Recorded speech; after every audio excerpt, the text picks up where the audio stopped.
right. Now we get to do our first panel. This panel is called, we called it idea to impact. So the idea being that the ideas come from research you're doing at the university, in your labs, in your classrooms, you name it, just talking with folks and other academics. And then, but how do we make that impact happen in open source is, I think, a really, really huge way that a lot of research coming out of universities has actually made a huge impact on industry, on society. One of the things I wanted to focus on with this is I feel like there is it's not quite recognized the extent to which a lot of really big projects came out of UC and other academic institutions. And so we wanted to take this opportunity to kind of highlight a few of those. So I will let each of my panelists introduce themselves, and the first question was really to introduce yourself and provide a quick overview of why you're on this panel, basically. So, which project you're working with and how that was connected to academia, and also how you felt that the project was widely adopted, and maybe how that was impacted by being in academia. And also tell us what level the project is now. So I'm not going to introduce everyone particularly. I'll let them introduce themselves. But I'll start with me, because I'm Stephanie. You met me already. But I'm actually wanted to talk a little bit about the impact that Seth had on our ability to be cross, and a lot of the open source work being done at UC Santa Cruz, as well as, I think, a lot of things that Seth impacted. So for those of you who are unaware, Ceph is an open source storage system that is, pretty ubiquitous now. It's all over the place. It's also part of the Linux Foundation, so it's now a foundation under Linux. And it started at UCSC. Sage Lyle, who was the founder of that project, was a grad student here, was a PhD student at UC Santa Cruz, and the reason that we have Cross is because Sage was nice enough to donate money after he was able to sell the spin out of the startup that he created around Ceph. And the people who bought it was, thankfully, our Red Hat sponsors, were actually the ones who bought the Ceph, or bought the startup. And that funding really had huge impact, I feel, for open source activities on campus. We've had a number of different projects that have become either upstreamed into larger projects or been able to create communities around. No big startups yet like Ceph, but we're getting there. So anyways, I think that is, and Ceph itself, of course, is exceedingly, I think, still well used. I mean, it's huge in a number of different areas, telecom and whatnot. And again, it's part of the Linux Foundation now. And I think what's also interesting is that it still has a UCSC tie, because one of the maintainers is one of our former graduate students who was working on Ceph when she was a graduate student at UCSC, and now at IBM was one of the lead maintainers, and continues to be like part of the Ceph executive board. So anyways, that's me, and I'll pass it on to you. Thank you, Stephanie. My name is Ben. I'm the founding engineer and the VP of technology at Alluxio. Alluxio is an open source project. It's incubated from UC Berkeley AMD Lab about a little bit more than 10 years ago. So I have been involved in this process. So Alluxio is more like you can think the distributed caching system for data analytics and AI type of workloads. So today it has been used a lot by like many companies, like for example, Meta, Uber, and also Microsoft, this kind of company, to use this technology to build up their data infrastructure. Yeah. Hi everyone. First, Stephanie and the team, thank you for the invitation. My name is Fernando Perez. I'm faculty at UC Berkeley in statistics. I'm the faculty director of the Berkeley Institute for Data Science, which is where our OSPO is housed, and Kirsty Whitaker and Jared Millman, who are here, the ones who really are doing all the hard work. And my path kind of into academia was really through open source. So what is today known as Jupyter started as me procrastinating on a physics PhD at the other UC, which is the University of Colorado, Boulder, back in 2001. And that grew into what became Project Jupyter at Berkeley. But I was a research scientist at Berkeley, and at the time, this type of work wasn't really recognized kind of as real work. I do remember in 2013, having a meeting with a well-known, actually open source developer, but at the NeurIPS conference in 2013, and this person asking me, like, okay, all these things you're doing are great, but what do you actually do for work? Yeah, all those things we were talking about, they take like 60 hours a week. So to me, they're work. But and at the time, people who were in the room, Paul Ivanov, Jared Millman, were colleagues trying to build kind of this collaborative open ecosystem that had, in particular, and I think we'll dig into that here, something very different from the traditional norms of academia, which is that no one entity owned it. It couldn't be branded. It wasn't owned by Berkeley. It wasn't owned by our colleagues at Cal Poly. It wasn't owned by any one entity. And that cuts against the grain of the traditional norms of recognition and career promotion and so on and so forth in academia. And it's taken a long time, and it's not an easy path. But at some point, I got a faculty job at Berkeley. I'm in the statistics department. And it was because, and in recognition of the value of that open source work, I'm grateful to my colleagues at Berkeley who were basically willing to kind of take a chance on a statistician who didn't know statistics or a physicist who didn't know statistics to nominally be a tenured statistics professor. And today, what I'm trying to do at Berkeley is precisely kind of push deeper the notion that scientific software, the creation of these tools, is scholarship. It may look different, but it is an intellectual contribution. It is essential to the very mission of research and education, and if it wasn't done as research and education, it wouldn't be what it is, right? The reason Jupyter is successful, to perhaps try to answer the original question, is because we use it. It is the ways, and it's not perfect, and we have problems, but fundamentally, we still use it day in, day out, and we use it as a research tool, we use it as a teaching tool, we use it every day, and that's, I think, why it's better, and no, none of these things can be built by outsourcing them. Research software is not Gmail. Research software is not Google Calendar or whatever, right, for many companies. It's different, and we have to be the ones who build it, we have to be the ones who use it, and that means it has to be recognized as real work, and I think that's kind of the core of our mission. Thanks. I'm Tony Wasserman. I'm going to drag us back a little further into the distant past. As you can see, these people are my junior. So I'm a Cal grad in math and physics. I had the free speech movement for teaching me about revolutions. And this tells you when I was there. I'm a Cal parent. I am a Santa Cruz parent. My son is a 1994 graduate of UC Santa Cruz. And I was a faculty member, a professor of medical information science at UCSF, and a lecturer in the computer science division at Cal. And actually, Alex, there were two computer science departments. They grew up in parallel, and one of them died because they had a faculty opening in a year when there was a complete freeze on hiring. And the faculty could only agree on one person to make an offer to. That was Don Knuth. That didn't happen, of course. So they lost their faculty position, but 2 years later they all merged. So dark history. It's been more than 50 years since Unix came to Berkeley. And I mention that because it's a key starting point. The federal government, the Defense Department, made a grant to the Computer Systems Research Group to develop BSD Unix, right?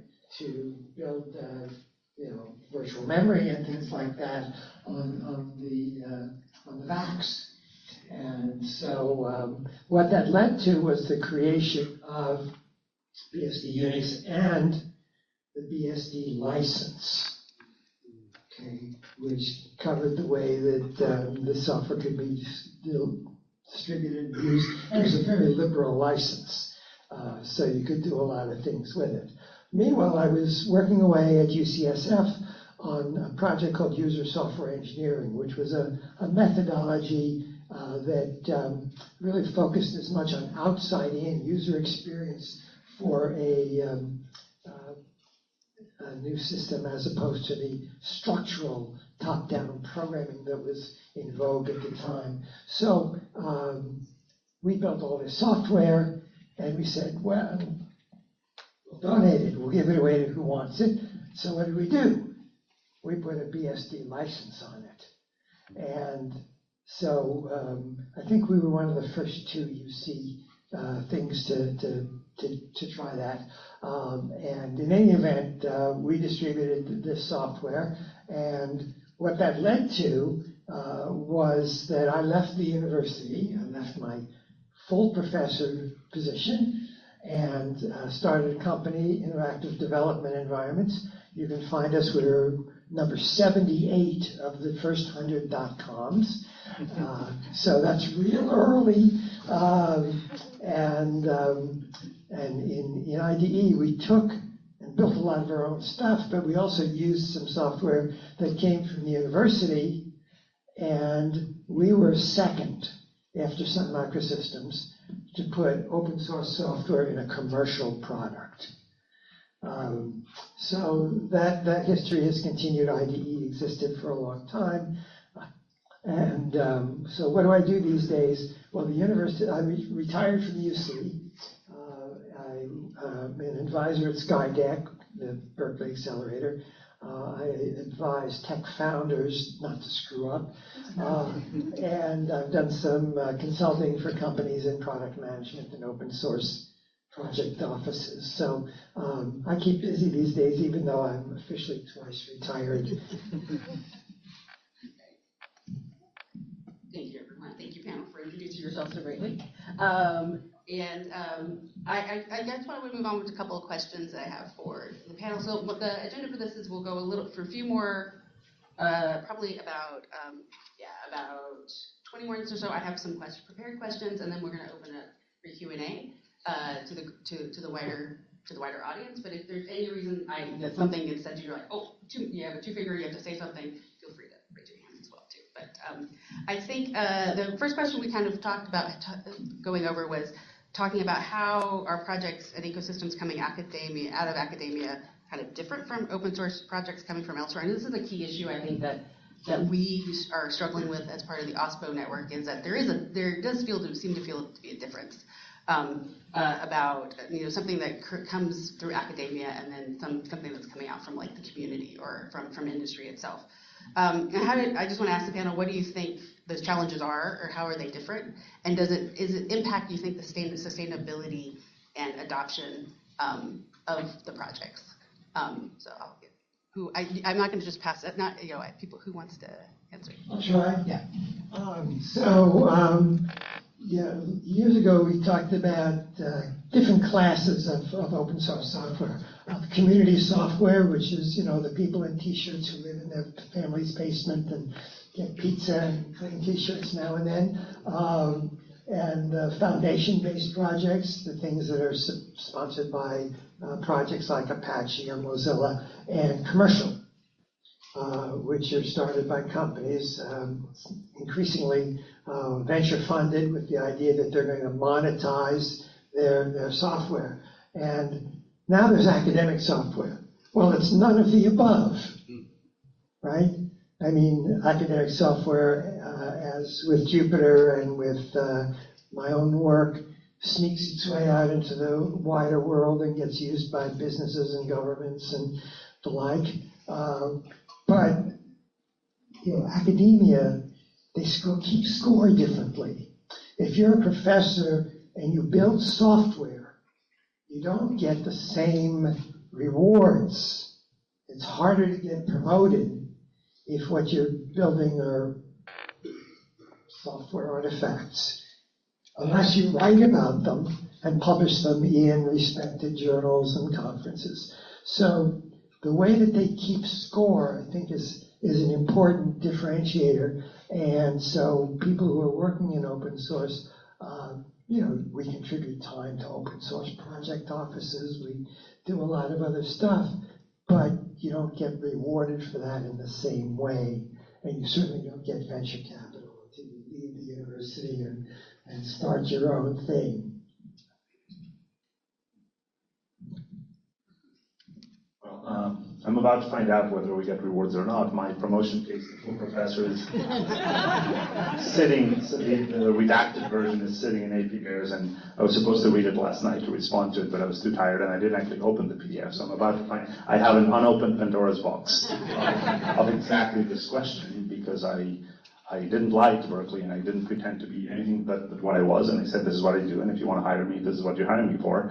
That was 7 years ago, and that's how I came in with tenure. But now I'm about to find out, what does it look like for a UC to give full professor status or not to someone who does this kind of stuff, and who has an H index that's negative, who doesn't worry about that track, who kind of ignores all of that, and who tries to work across all disciplines. And so we're about to find out. I'll let you know in a few days.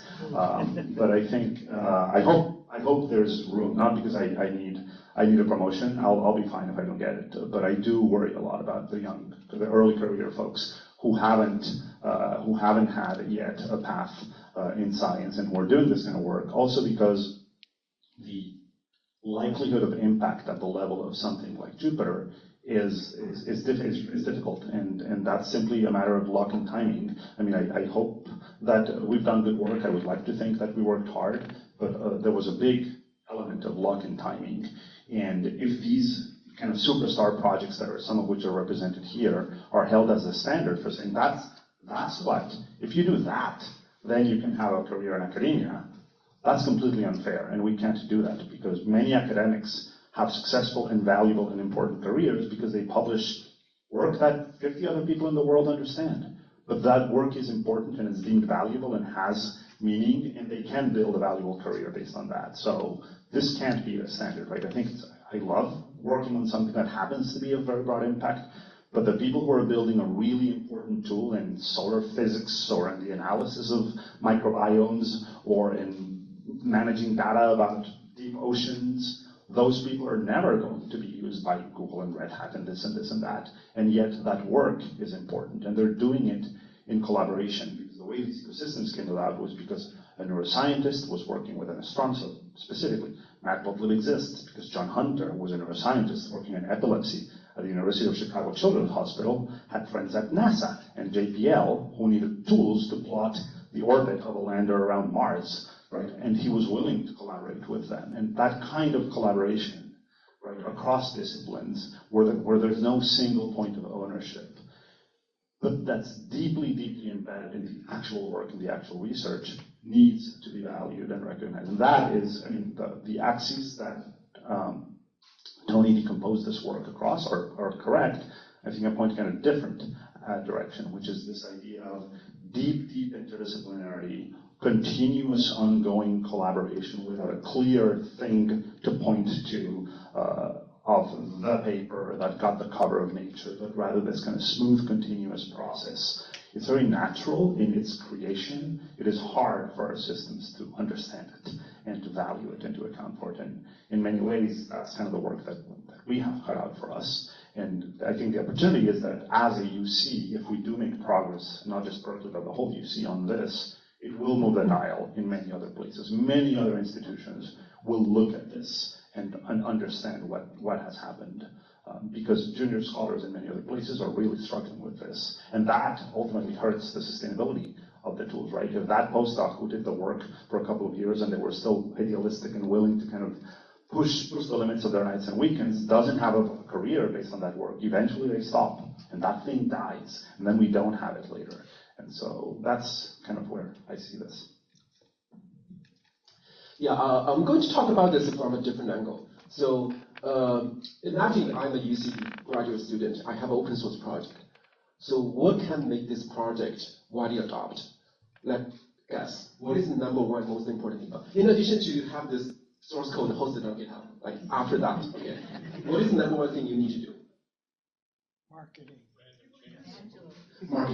So what is the best way to market your own open source project? The number one thing, the best thing in the Silicon Valley is you have Google or OpenAI or some other big guys or the famous giants or the hot startups using your technology. That's the most important thing, okay? But that is also the hardest thing. These companies, it takes There could be months to years to prove, hey, I want to really use, to validate, and to really use or adopt your technology. So the number one most important thing is to get a production use case for an open source project, because this is already 2025. There are so many projects on GitHub.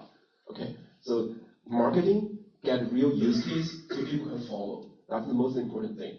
So now go back to this question. What is the difference between academia projects and industry projects? For industry projects, they are born with the production use case. Okay, so whenever you have you can see a lot of use case projects. They are graduated from Facebook or from Uber, and they start to blog about this. They start to talk about, hey, this is how Uber is using these projects, how this is, Meta is using this, and suddenly they get a lot of stars on GitHub and get a lot of like people, hey, I'm just trying to follow this use case because Uber or Meta is doing this. I just want to copy how this is doing. So that will just make the adoption easier. So that's basically the pros for if you have an industry brewed open source project. But there's also cons. Okay, there's always pros and cons. So for academia created project, like for example for Alluxio, we are from UC Berkeley ANP lab. You can definitely tell if this is from university, this is a project from university, you get a very friendly treatment if you just submit talks or submit anything to meetups or to some other conference. There's a lot of industry conference, not just academia conference, yeah, KubeCon, this type of things, right? So, and they are typically pretty friendly to university-born projects. So that's another way to leverage your, basically, if this is a project from the university, from the lab, to basically emphasize neutrality. So you're not representing a cloud vendor. You're not representing the benefits or interest from a big company, but you are a university graduate student or professor. So you are perhaps the most natural position in the world. So people will also like that. So it really depends on how you are positioning yourself and to, based on where you are, you started. Yeah. Great. It's really useful thoughts. I mean, it's very similar to some of the thoughts I had with regard, especially with regard to the fact that I feel like academia is maybe even more than other open source projects impacted by the transient nature of academia and students working on things. So I really appreciated your point about if you have the incentives or there is the rewards that a postdoc might stay or someone might stay to help work with this project. And then we're figuring out, for us, I think it's also figuring out how to make that sustainable from the perspective of like an academic OSPO. How do these projects actually become sustainable in the long term? And that's a reward in and of itself, knowing that your project is actually making that impact. And that kind of leads me to my next question for the group here is talking about sustainability. There's been a lot of focus, at least within our group at UCSC, on different pathways of ways that open source projects coming out of academia actually become the next Jupyter or the next Ceph. And that's, I think, a big question because I don't think it's really clear to a lot of academics and researchers that are working on projects the best way of doing that all the time. And it's definitely something that we're having conversations with on a constant basis in the OSPO kind of academic sphere. So I kind of would like to just hear, maybe if you can talk a little bit, we've talked a little bit about this, but maybe touch on the specifics of the pathways to different projects you've either worked on or seen going, just to give people ideas on how these became more wider adopted coming from academia. Now, in our case for Ceph, like I said, it was one of those situations where the graduate student graduated, created a startup, the startup got bought, and then integrated into Red Hat, which is now integrated into IBM, but then into Linux Foundation, and now it's actually maintained through the Linux Foundation. So that's like a pretty good success story, but not necessarily the only pathway or the most likely pathway. We've also had projects within Cross that we've supported that have been integrated into things like Apache Arrow. One of our big projects actually didn't become its own project, but actually decided to go with something that was existing, that was actually a very successful project, And that's made it accessible. Though it actually still exists, it's still maintained, it has long-term perspective, it has a long-term outlook, viable sustainability, because it's not, didn't go off on its own and become something, but actually went into that other project. So I'd like to just hear from the group here about what your thoughts on different pathways for open source out of academia. Maybe I can start from this part. Yeah. Okay. So I will introduce the path for Alluxio. So about 10, maybe 11 years ago, our founder and also our current CEO, Haoyuan Li, he was doing his PhD in UC Berkeley EMP lab, and his research topic at that time is to help Apache Spark to basically speed up Apache Spark. And at that time, Spark has a lot of it's getting a lot of attention, but it also has some very notable limitation or disadvantage, like people want to really problem issues, challenges that people want to resolve. So he got one of the topics from this research topic, and he grew his own project, open source project at that time was called Tachyon. It was mostly contributed by a group of UC Berkeley graduate students, PhDs, also working on Spark, and also they worked together on this. And you can think this is more like a sister project of Apache Spark in the early days. So actually, before Apache Spark 1.0, Tachyon was shipped. It's released together and also shipped together with Apache Spark.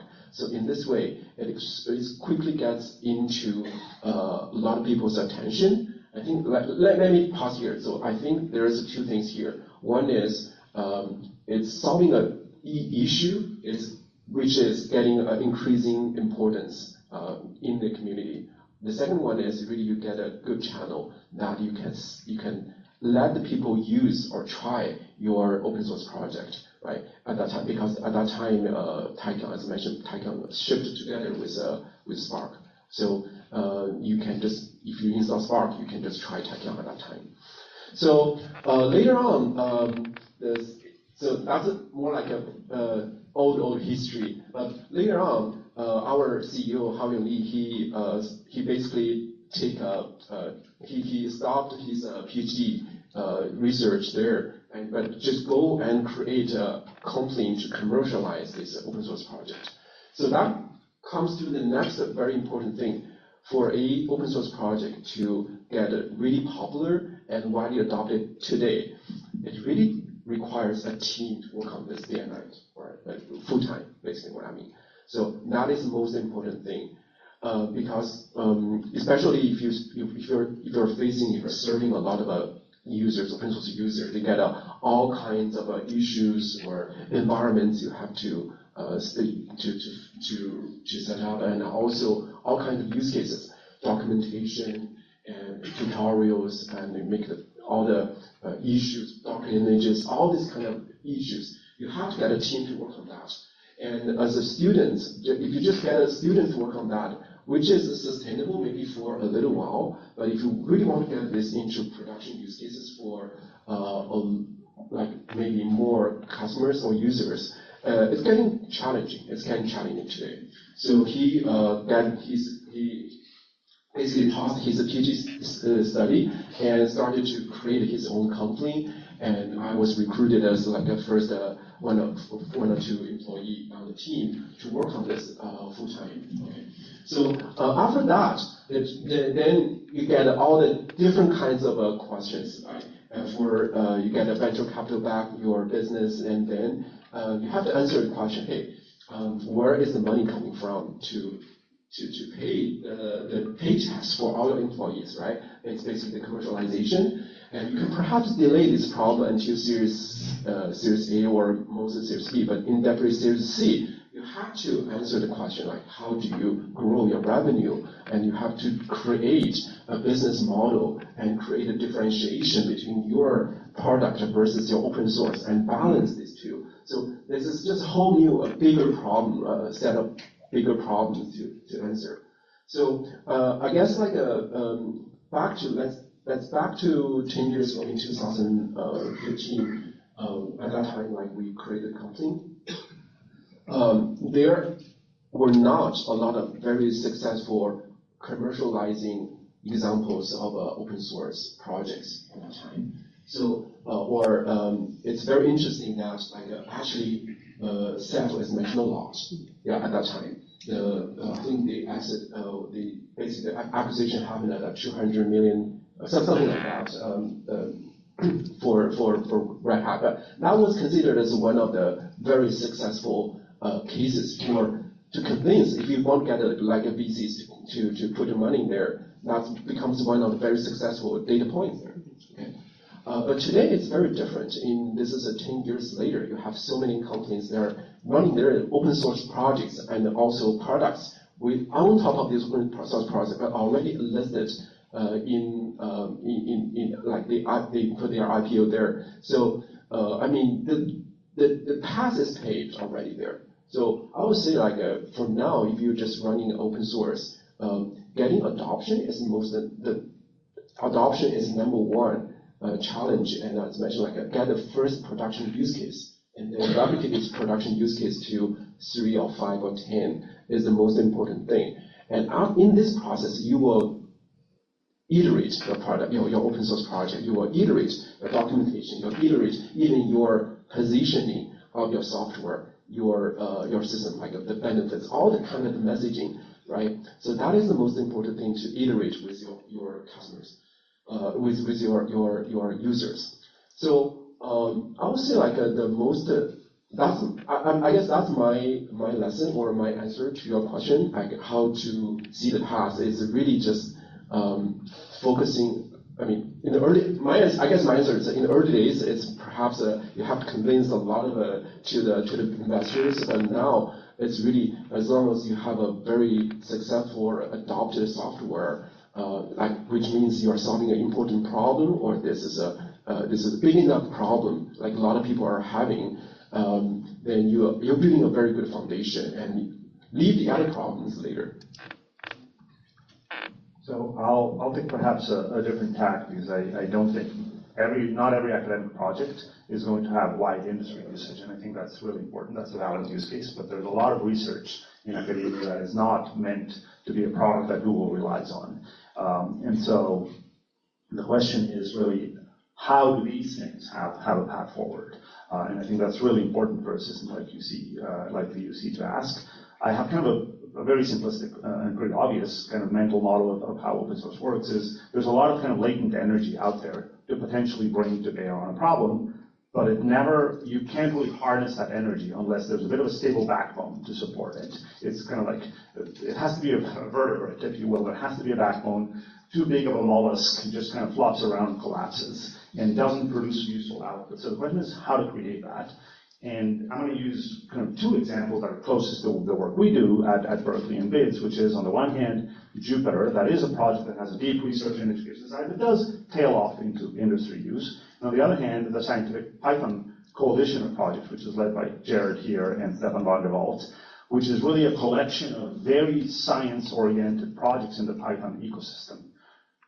Jupyter is large enough that we have been able to kind of find an individual home under the Linux Foundation. We do have industry support. When we launched the Jupyter Foundation, it was launched with contributions from Apple, AWS, Bloomberg, Google, and Meta, right, the big ones, because they do have enough product based on it to be willing to put both funding and engineering time into the project.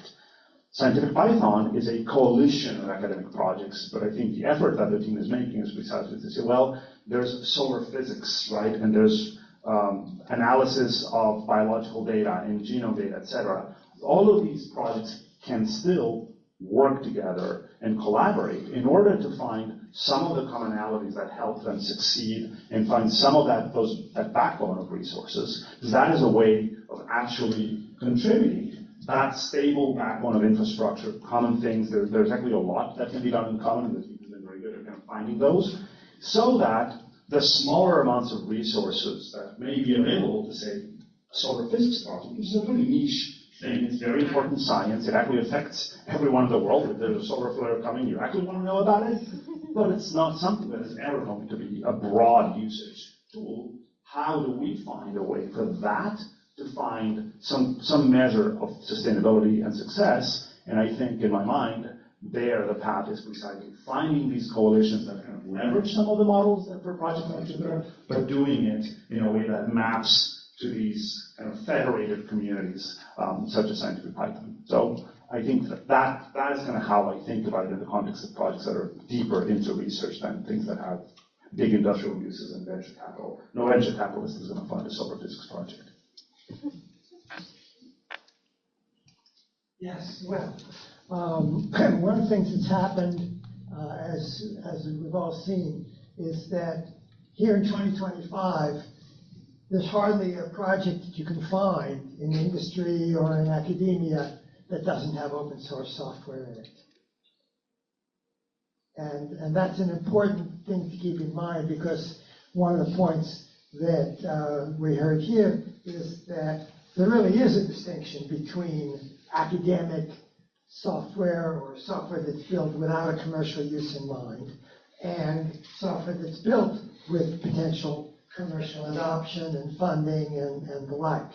And when you think about that, you think about product management, you think about product roadmaps, you think about support, all of these things that companies and governments want before they'll adopt your software.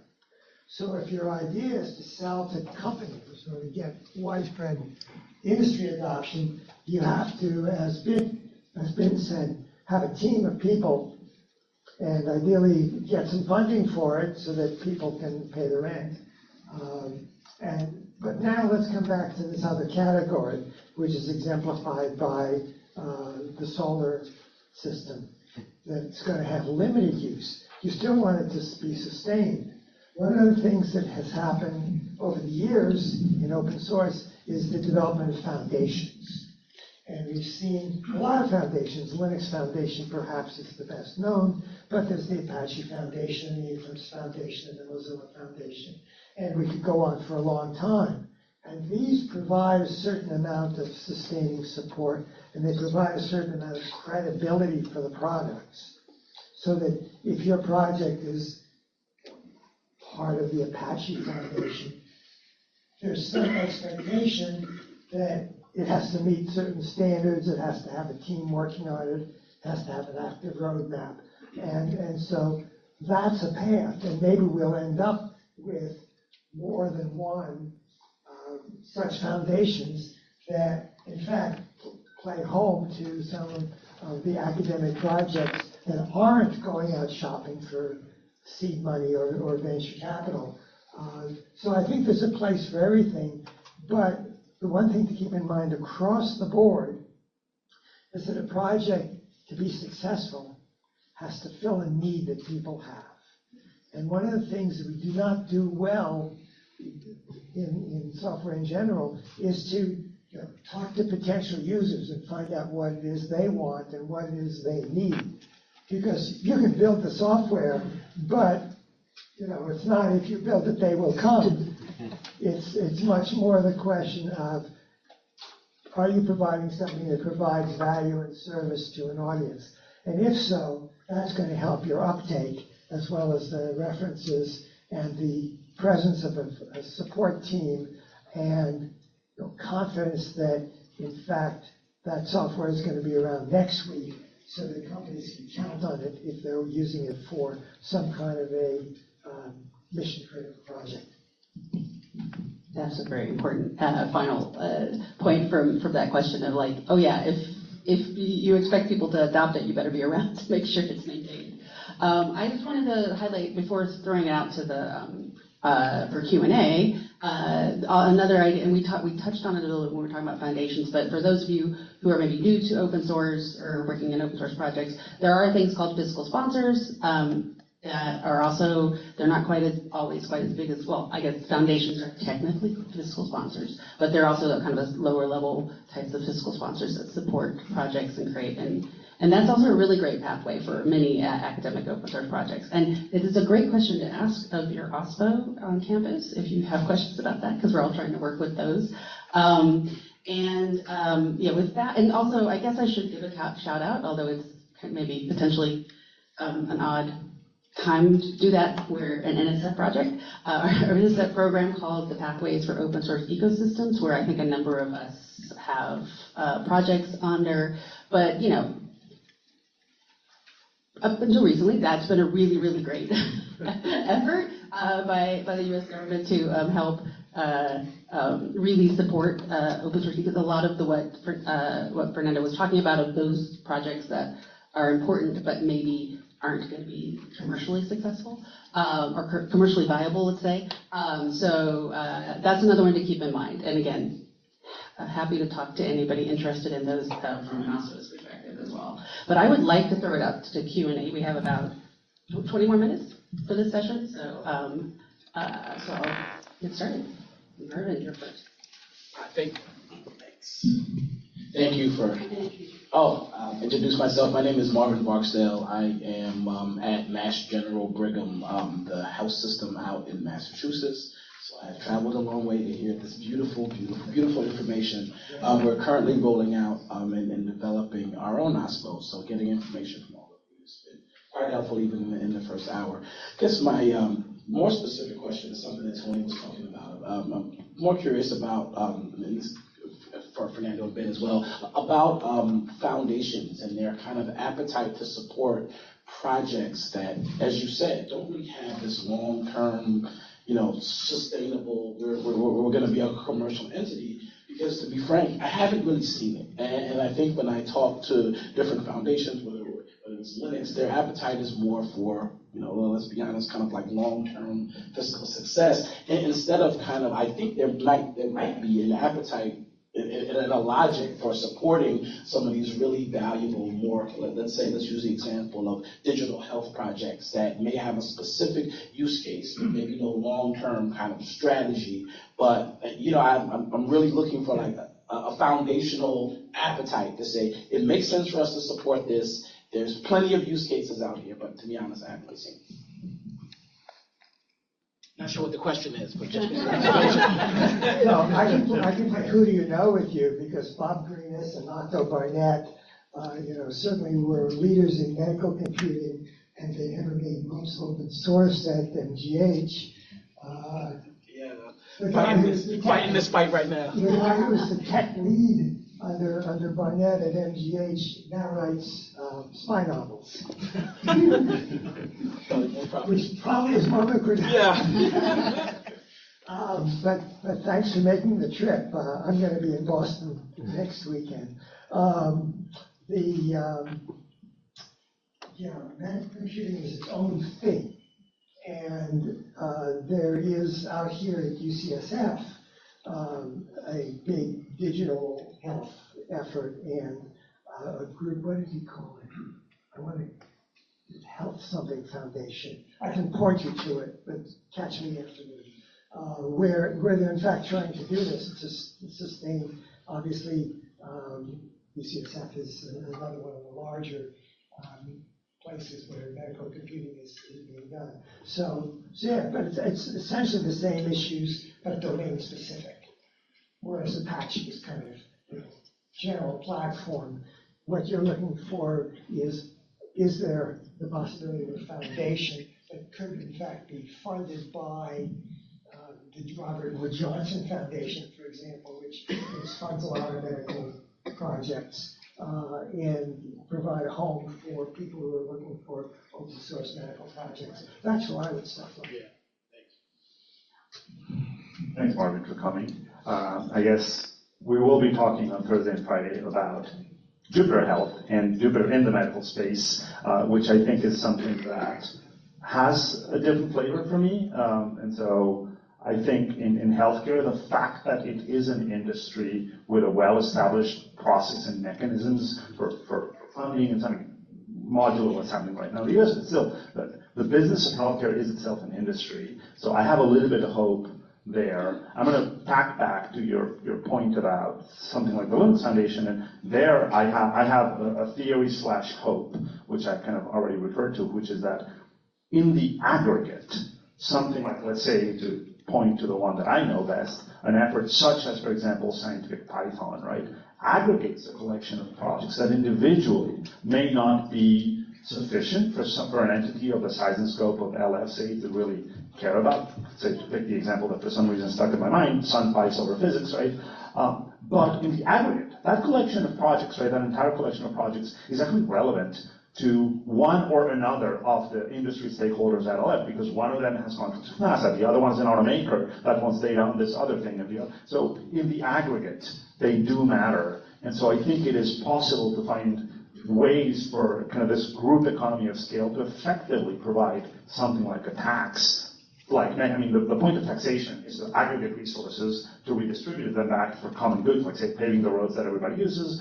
In that sense, an entity like LF can potentially, or others, right, Apache or et cetera, right, could potentially provide that if we find the right coordination mechanisms between those projects. What's going to be very hard is for any random postdoc in Hungary or Scotland to go and do that by themselves. Like, well, that's hopeless. But if these communities work in a somewhat coordinated fashion, I think that's a lot of what the SP team is doing with Chair and Stefan, is I think it gives a pathway for something like this to happen with places that do have the infrastructure. I mean, LF is an engine that knows how to talk to industry. That's where we met. They know how to talk to companies. They have a process, and that engine works. So I'm hoping that we can build that connection and highlight how those things, even the specialized ones, do have value that matters to the aggregate of those entities. That's my hope. So I have been working on different projects to engage with the Linux Foundation, but also Apache foundations. So my impression is really, I think for Linux Foundation, they have more events going on, and it helps us to connect to the users, to connect to other projects. And these are typically global events, and that goes pretty organized pretty well. So I think because we started from the big data world, and big data is very Apache heavy. It's very, very Apache heavy. But today, I think I attend most of the Linux Foundation events. I don't think I have anything to add to this group, except that I think that it'd be interesting to see how, like a fiscal sponsor that maybe just specifically focuses on, like the way that maybe like the Python Foundation is specific to Python-related projects. So there's something that was specific that got created maybe through consortium of the big medical researchers. That would probably be an interesting way of kind of dealing with that issue. So maybe a Linux Foundation, but for medical. So, but thank you. Those are really good starts. I think Kat first, and then you. Okay. Hi, I'm Kat Allman with Digital Science. I have a question related both to the gaining of academic credit for open source projects as well as demonstrating commercial applicability. There's a project out of the Non-Focus Foundation. Jonathan Starr is working on what's called the Map of Open Science with a goal to document all the different little projects that collectively create science in a contemporary area. Am I overly optimistic to think that that's going to be helpful? I want to give a quick shout out to Jonathan at Dumb Focus because they're also working with us on our discovery effort for UC, and yeah, that is hope. I think a big part of that. So, but I'll let. No, very quickly. I am hopeful. I think those things are valuable and they're important because I think efforts like that do help us tell the story. I don't know if it'll be heard on the first try, but we're never going to find out if we don't do the work of the discovery, the mapping, and it's being done thoroughly and systematically. So I'm a huge supporter of those kinds of ideas, and I think they will have an impact. It may take a few tries to tell the story, but I think that they're valuable, and a group like this can amplify that message, right? We can use that, so thanks for sharing and pointing to that, because I think collectively we do have enough of a voice to amplify that and to get it to the committees and so on and so forth that can listen. You're running the show, so. Anybody else? Hi, thank you for having us here. My name is Yahya. I'm from UCSC, the Schwartz Center for Computational Neuroscience. We developed EEG Lab. EEG Lab is being used by 80% of EEG and biosignal researchers around the world. The other 20% is like MNE Python and others. I have two questions. One is like, how do you retain talent in a sense that last year a publication was out for human neuroscience research, and the drug factor was one for all human neuroscience. So basically, there is one main developer for EG Lab, which I know. There is one developer for M&E Python, one developer for Brainstorm, one developer for Filtrip, and probably 2 developers for SVM. So, like, having money, if you have money, how do you attract talent and then sustain them? We used to have money from the Schwartz Foundation for about 20 years, so that's been phased out. So that comes to the second question, and I really like the taxation part of your question, of your suggestion. But my problem is that we are talking about foundations, but we are not talking about NIH and NSF, because like about a couple $1 billion of NIH's money is being spent on human neuroscience, and many parts of that is being used using like this open neuroscience work, and that we do, like EG Lab, biosignals, like M&E Python, but they don't pay anything. Basically, they use it, and then if a truck just hits these 5 people that all lead, and usually they meet sometimes every year, and then they're dead, or just they leave academia, which M&E Python, there were 3 of them, and 2 of them left for industry, 1 to Meta, 1 to Roche, I think.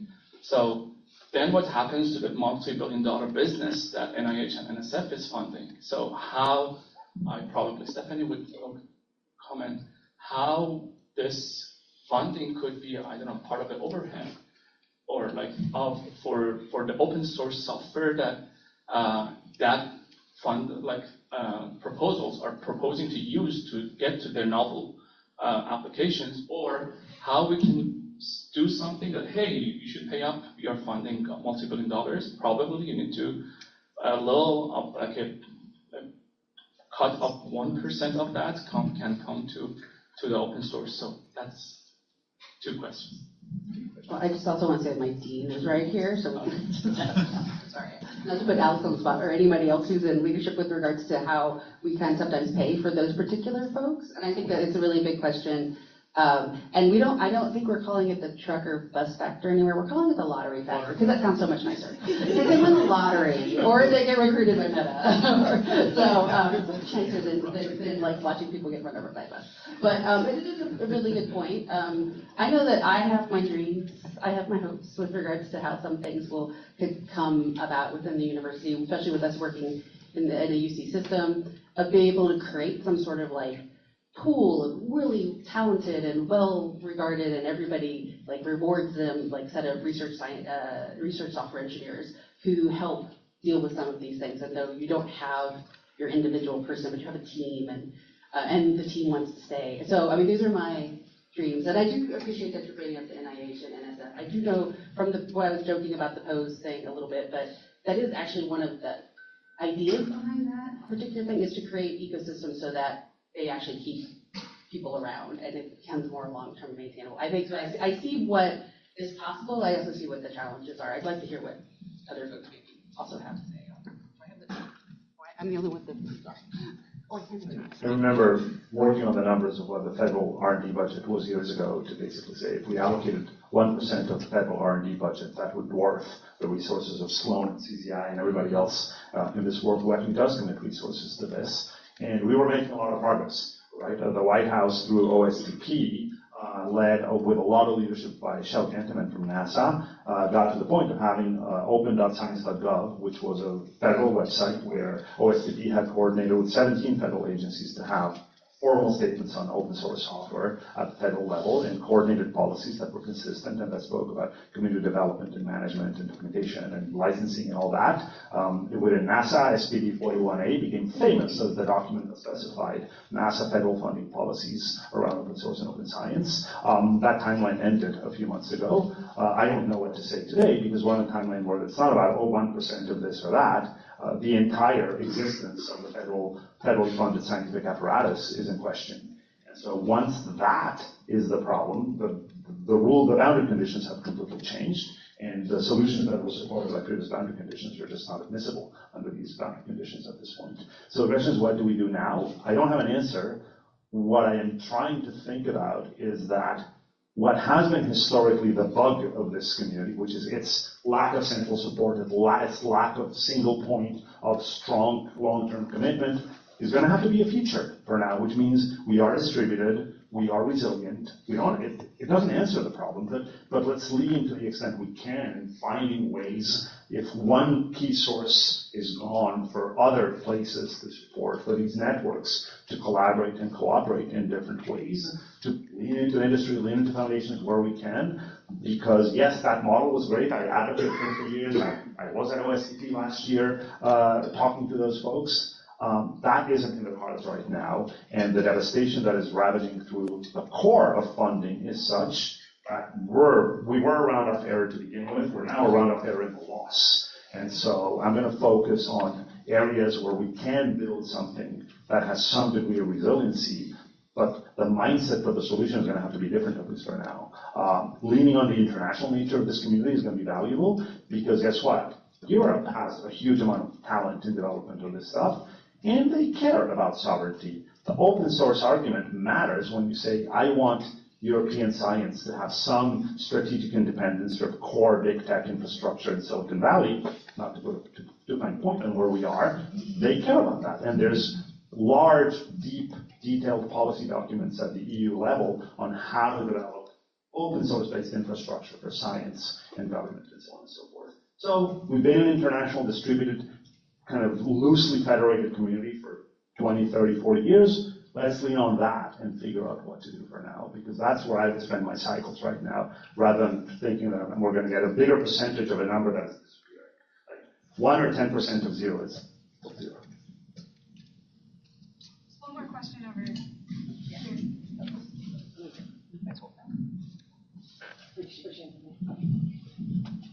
Hi, I work for UC Santa Cruz.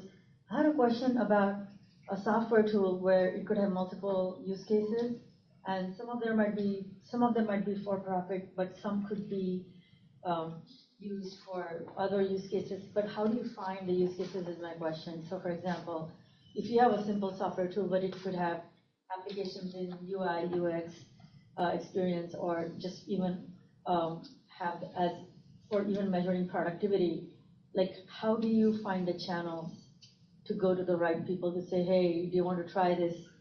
Would this help with your research? Would this help enhance your experiment? How do you try to find other use cases? Well, that's a really good question. I think for each project, I feel like there's, I think for each project there seems to be a different way, because it's going to be like really your, who your audience is, like who your actual, like what sector you're working with. So I don't know if I have a good answer, and I'm more than happy to have other folks jump in on this question. But I know that what I've seen at our institute is when we work with researchers who bring in either industry, or like Cross had that, where we were able to have graduate students and postdocs working on their projects, and then we brought in industry advisors who were able to go, hey, yeah, this would be a market you should talk to.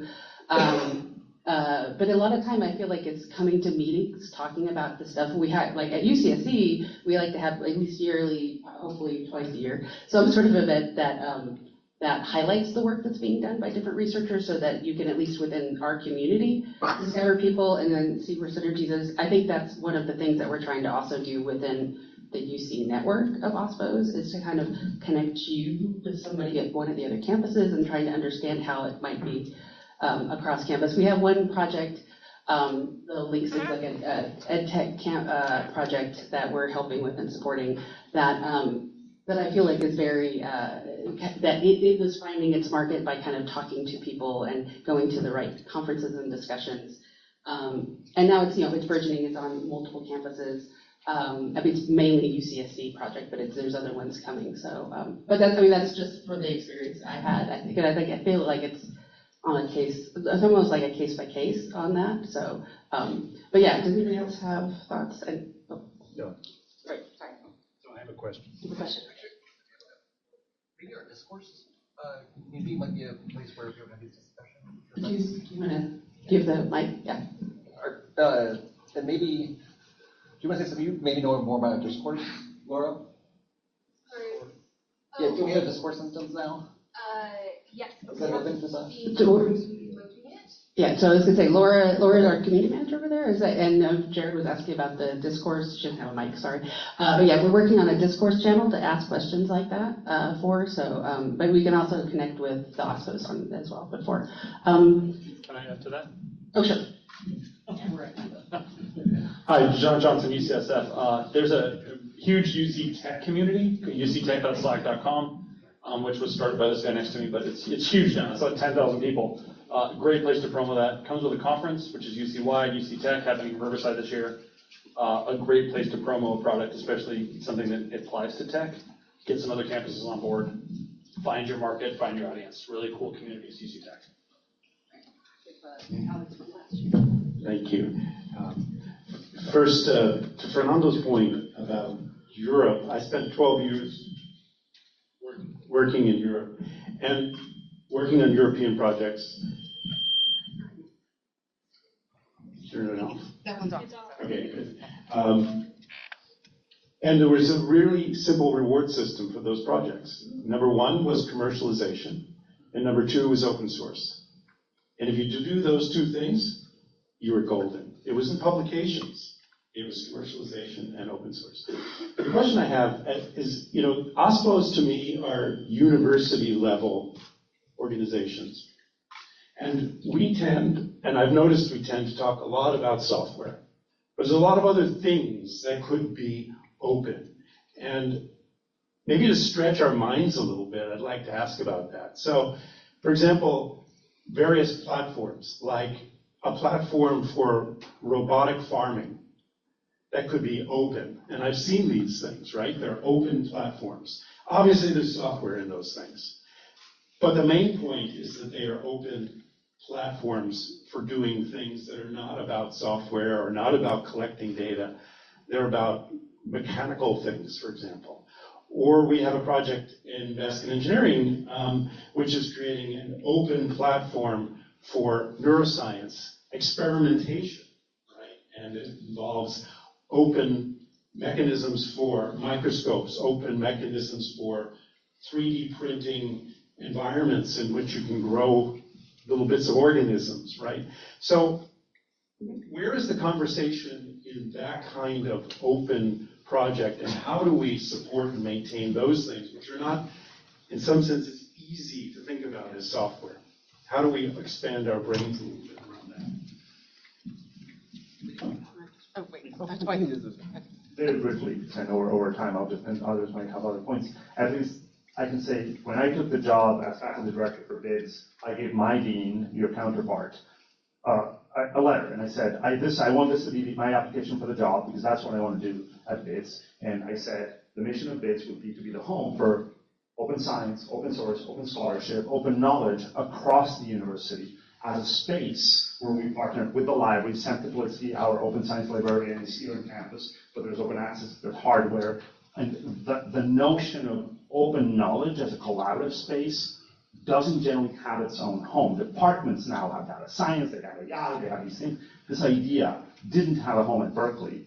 And I basically stated in my official statement, this will be the mission that BIDS will try to provide at Berkeley. So we want to be a space for those conversations at Berkeley, and hopefully similar initiatives exist elsewhere. But I know we're over time. Yeah, I think that's a great answer, actually, because I think that is where, as the OSPOs are actually looking, becoming the center of gravity for exactly this discussion. And sorry, we don't have time for more questions. I just want to point out that tomorrow morning session that Kirsty is running is actually going to talk about the differences between open. And we came up with a very, what the heck are we talking about when we have another way of saying it, but what open means. And I think that will cover some of the stuff that you were also just asking about. So anyways, we are out of time, I am sorry. But grab people and ask them questions.